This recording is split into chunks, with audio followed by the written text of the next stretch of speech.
Los tres eclipses del Apocalipsis. Corría el año 3012 en un cansado, viejo y ya devastado planeta Tierra, donde el Imperio Inura disfrutaba de sus años de pleno apogeo y placentera forma de vivir entre sus habitantes. Para saber cómo el Imperio llegó a tal estado de plenitud, es necesario remontarnos atrás en el tiempo, específicamente 100 años en el pasado, en el 2912, cuando la Décima Guerra Mundial recién había llegado a su fin. Únicamente había quedado en pie el poderoso Imperio Inura, el mismo que había sido verdugo y vencedor del Imperio Molika en la batalla de los Poes, junto al Imperio Ujolo, el cual más tarde terminaría siendo traicionado por su aliado, al ser invadido sorpresivamente, obteniendo así el Imperio Inura la victoria en la Décima Guerra Mundial. Llamar mundial a esta guerra era un decir, pues la mayor parte del planeta se encontraba inhabitable a causa del quinto colapso ambiental y climático, ocurrido en febrero de 2900. Desde entonces, solo aquellos tres imperios persistían, mientras que el resto había sucumbido junto con la naturaleza. Pocos años más tarde, los tres se involucrarían en aquel conflicto que duraría alrededor de 7 años, que luego culminaría con el ascenso al poder total del Imperio Inura.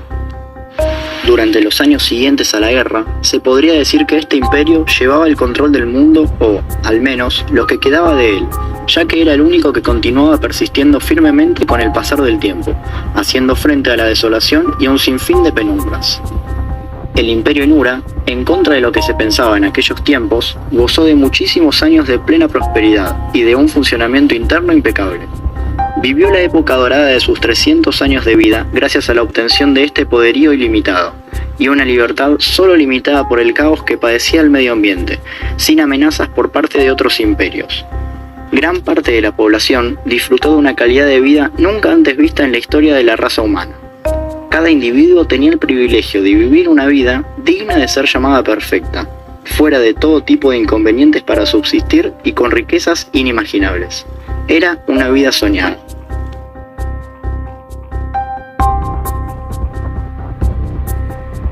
Esta vida, sacada de un cuento de ficción, perduró por los siguientes 100 años, hasta llegar al ya mencionado año 3012, cuando el caos se desataría por completo y el desorden caracterizaría al imperio.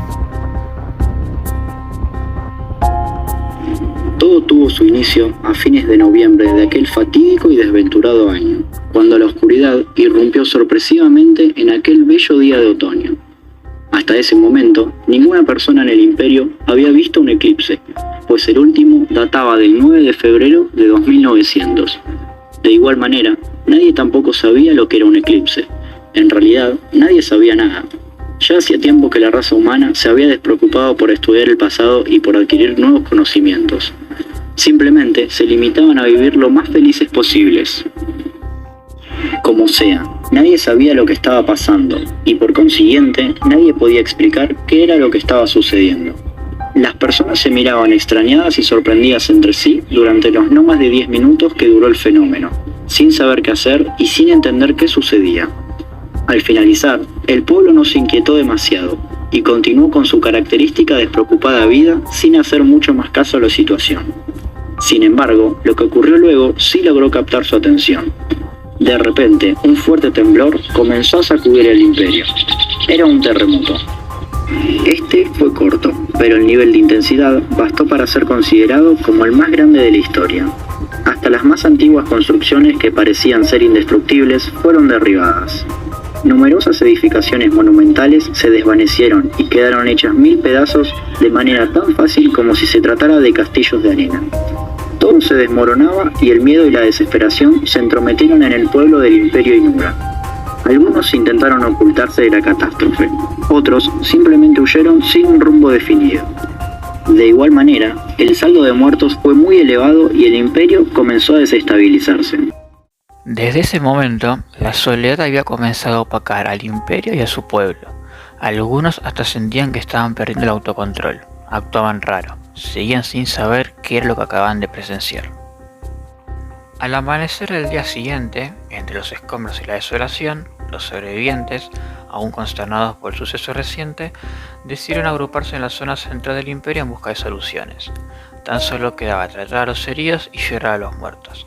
Fue allí entonces cuando el cielo volvió a oscurecerse. Esta vez el fenómeno fue un poco más largo, duró poco más de 20 minutos y los sobrevivientes estuvieron más atentos que en la primera vez, expectantes a que algo sucediera. Pero nada extraño ocurrió y la luz volvió. Instantes después de que la claridad resurgiera, volvió a aparecer, pero ahora con algo que sí conocían: nubes. Estas cubrieron el cielo por completo. No quedaba ni un solo pedazo del cielo azul, era todo negro y oscuro. Apenas lograban verse los rostros entre las personas. Parecía un acolchado de nubarrones cargados de agua. Desataron la tormenta eléctrica más grande que ha existido en la historia. Los rayos disfrazaron de destellos y destrucciones al imperio, y cada rincón estaba atestado de agua. Pasaron pocos minutos para que la tempestad ceda, dejando con su paso una destrucción masiva con una incalculable cantidad de muertos. El imperio y la raza humana corrían peligro. Durante las semanas siguientes, el pueblo se ocultó, temiendo que otra catástrofe ocurriera, pero esta no llegaba.